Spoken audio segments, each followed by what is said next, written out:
Welcome back, everybody. Today we are filming a little differently because we are filming on my phone right now. So if everything looks just a little weird or a little different, that is why. Today I am going to talk with you about something that I have quite a few troubles with, and that is sugar. I have such a hard time not wanting to eat sugar all the time. It's really a tough deal for me to not do it. I feel like I crave sugar almost every day, and soda is a thing that I really have a tough time not wanting to drink. I am well aware that sugar can be kind of addicting actually, and the easiest thing to do if you don't want to eat too much sugar can be to just take a cold turkey and get on with it. But that can be really tough. And I mean, on one hand, I want to be healthy and not eat a lot of sugar, or at least too much sugar. And on the other hand, I just want to eat what I like to eat and what I think tastes good. So what is the alternative that we can make here? Well, an alternative I have found is that I substitute my sugar with something else.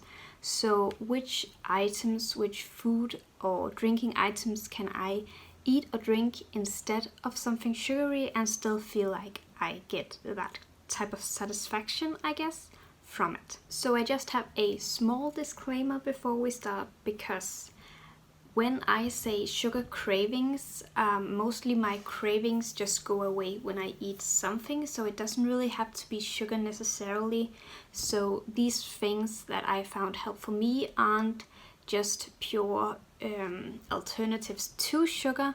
It's more like alternatives that help me eat and drink something that makes my body feel satisfied, so I don't have to eat sugar. So it's not necessarily just a substitute alternative to sugar, but just something that helps my craving overall. And because we will be looking at alternatives to sugar, that's why, though you might also have guessed it from the title, this video is called Alternatives to Sugar, or Alternatives when having cravings. So that is simply what we will be doing, and I will just get into the first couple of things. First off is fruits and berries. And this is actually a really good one for me because I don't really eat that many fruits and berries. I'm really bad at actually eating enough vegetables, I guess, putting enough on my plate in my food. So just slicing up some fruit, putting down some berries on a plate and having them where I'm sitting will just really help me actually to eat them and get those vitamins that I need. I have also been making some DIY trail mixes recently, so that I also get to eat those nuts. I also usually use like raisins or perhaps chocolate mini marshmallows, but mostly nuts actually. And I have one mix that I really like that are with almonds, pecans, walnuts, hazelnuts I think, and then dark chocolate and mini marshmallows. So I do get something that I find sweet but is also quite healthy, or at least compared to eating a bag of candy it is. The only really unhealthy thing, so to speak, of is the mini marshmallows, and to some extent I guess the dark chocolate, but not really that much. On the topic of dark chocolate is actually the next on my list. It's also something that's really good to eat when you have cravings, especially if you take a high percentage of cocoa, because it gets more bitter, I would say, the higher the percentage of cocoa you have. So you still get the feeling, the taste of chocolate, but for me personally, I feel satisfied after just one piece because it feels so, not bitter, I guess kind of bitter. You feel like you get so much cocoa in one go from a high percentage, so I feel like I don't really need much more than just that one piece. And somehow, even though I only eat one piece, I still feel like I ate something unhealthy. But at the same time, I also feel like I combated a craving, I guess. It's eating something healthy even though it doesn't feel like it was. I hope that made sense. So nice cream is another one that I haven't really eaten that much, but I do like the idea of it. I do like ice cream a lot, and I do also eat a lot of smoothies.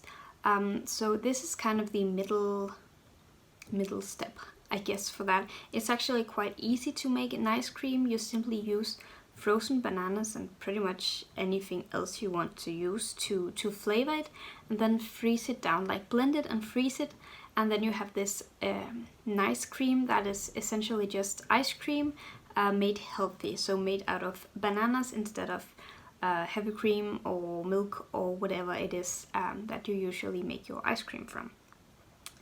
And if you are going to make a recipe, you can take 5 deciliters of frozen bananas and 0.8 deciliters of milk. It can be dairy, non-dairy, or I also heard that coconut milk is pretty good, so you can use any type of milk that you like. Then you just mix it in a blender a few minutes until it's nice and creamy, and you can actually just eat it like that because the bananas are already frozen, but you can also choose to put it in the freezer instead. And if you want some extra taste, you can really add anything, so it could be cocoa powder, nut butter, vanilla extract, chocolate chips, frozen fruit. Usually if you're adding more frozen fruit, just remember that you always only need 5 deciliters of frozen fruit. So you could do half or mix it up however you like, but don't use any less of than 5 deciliters. I feel like that's the perfect amount. So as I said before, it can be eaten immediately, but you can also choose to store it in the freezer for later. So you can just make a bunch and keep it. I wouldn't recommend, like, it holds okay in the freezer, but I wouldn't recommend like making it a year ahead. I would usually make it like perhaps a month, because I feel like it does get a bit like icy. There comes this like layer of ice on if you keep it in the fridge for too long, so I don't make it too early. Next up on the list is apples and peanut butter. And this one for me is quite funny actually, because I only like one type of peanut butter. I've tried like quite a few. I think I've tried 5 or 6 different kinds, and there is really only one that I like. So it's quite fun that I do have this craving, but apples and peanut butter I just want to use or want to eat once in a while, and it just is so good. I don't even know why, especially since I don't really like peanut butter. I find it so funny that I do love apples and peanut butter. Another one that I know my boyfriend does love a lot, I don't eat it as often because I'm pretty bad at consistencies. This stuff really has to have the right consistency for me to eat it. So if it feels a bit too gooey or a bit too weird, then I'm not so good at eating it. Nonetheless, chia pudding with fresh fruit is something that I actually quite like. It's really easy to make, and it's also quite filling. You can actually eat it for a light breakfast or a good snack if you would rather want to do that. But as I said, it is quite filling, and you can top it off with anything you like. It's also very easy to make. So if you just take 2 tablespoons of chia seed and mix it with 0.6 deciliters of milk, and that can be dairy or non-dairy, and then you add a teaspoon of honey. And I usually do that because I like it sweet. You can also make a bit of a bigger portions. This is a fairly small portion. And when you mix it, you just have to wait a few minutes, then mix it again just to make sure that the chia has absorbed the milk properly, or else they will get a bit weird, they will get a bit dry. And before you can actually eat chia seeds, you have to make sure that they have absorbed liquid properly, because or else they will do it in your body. Some people who have chugged down chia seeds can actually, or have actually choked, because the chia seeds, they take the moisture that they get. So if you just eat them dry, it can be a bit dangerous actually. So remember to mix well, and don't just eat them dry, please. It shouldn't really be a problem if it's only a few that are completely dry, or if you have to some extent a bunch, but you really need to make sure that you don't just eat them all like they are.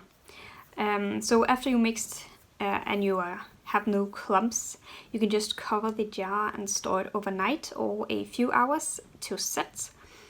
And I usually do this in a fridge to keep it nice and cold.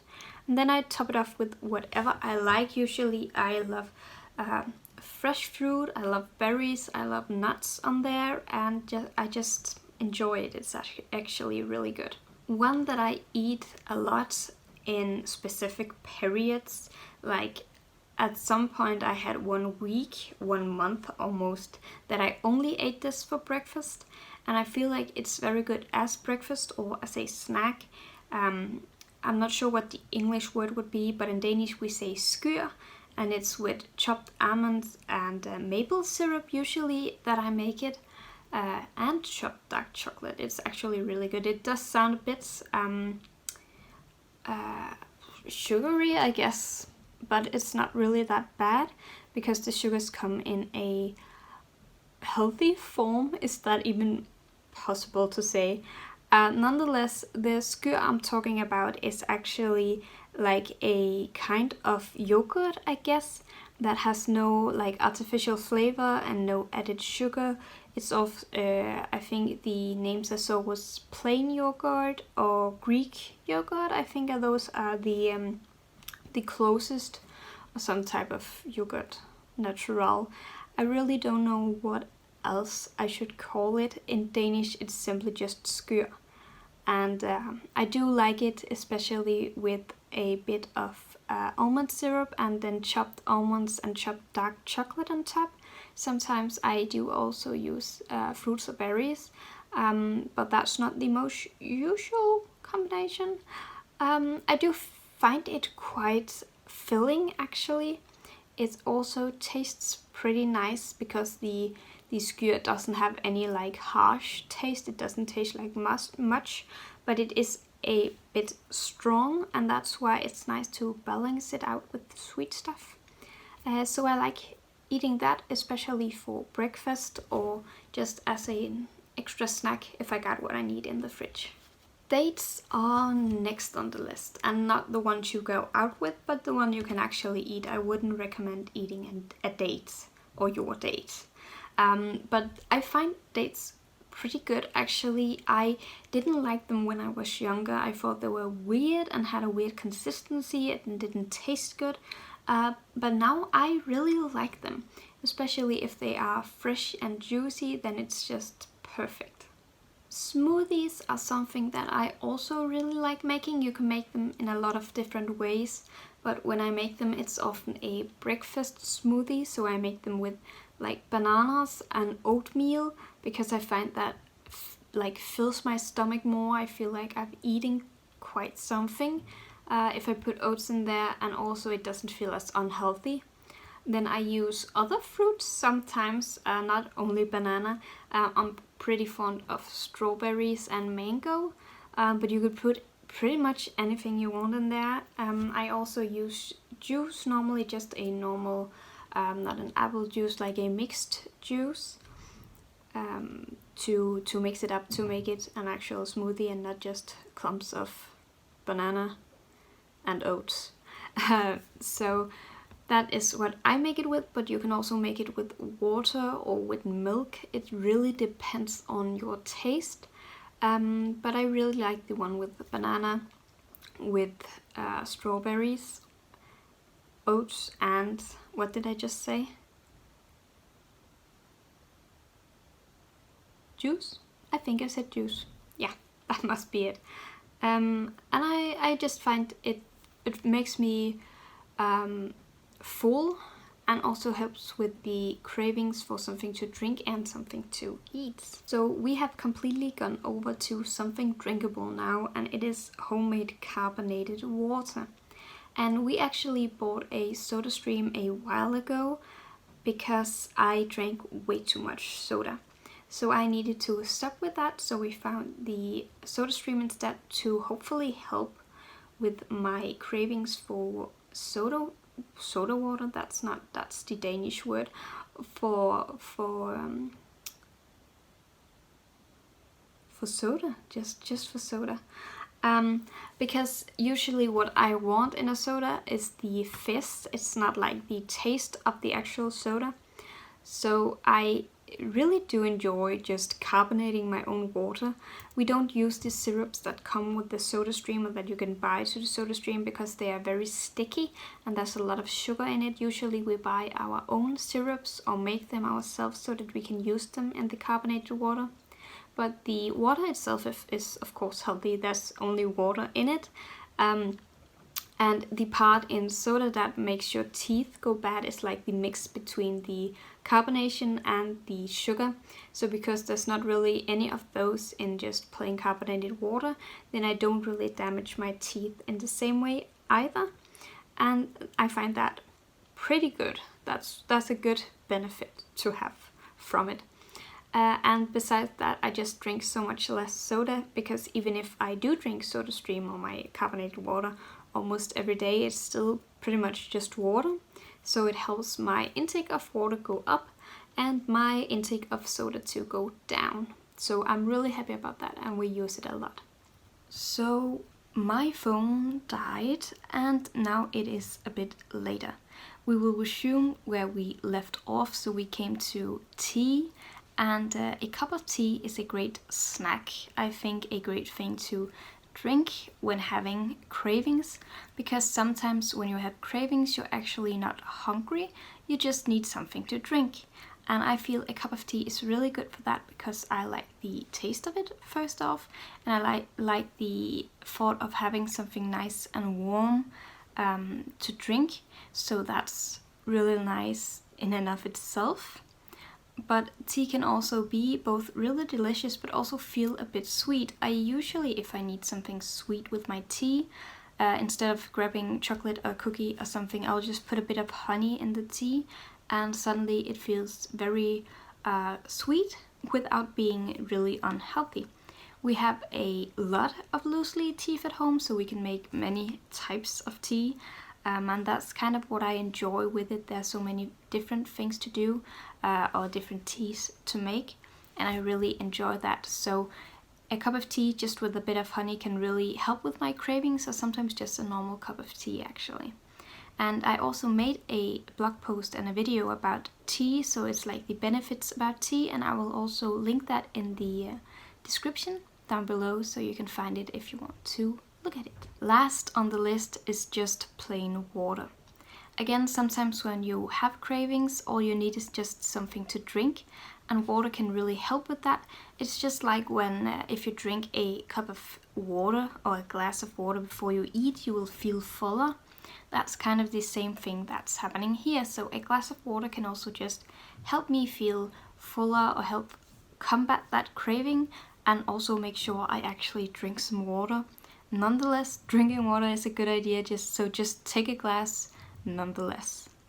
So that's actually everything for these things you can do to combat cravings. These really work for me, but I'm also interested in hearing what works for you. So you can leave me a comment down below. I would love to hear what you do to combat your cravings. And if you like the video, you can choose to give it a thumbs up. You can choose to subscribe to stay for future videos, or ring the bell to get notified whenever I upload. I just hope you all have a happy life, one day at a time.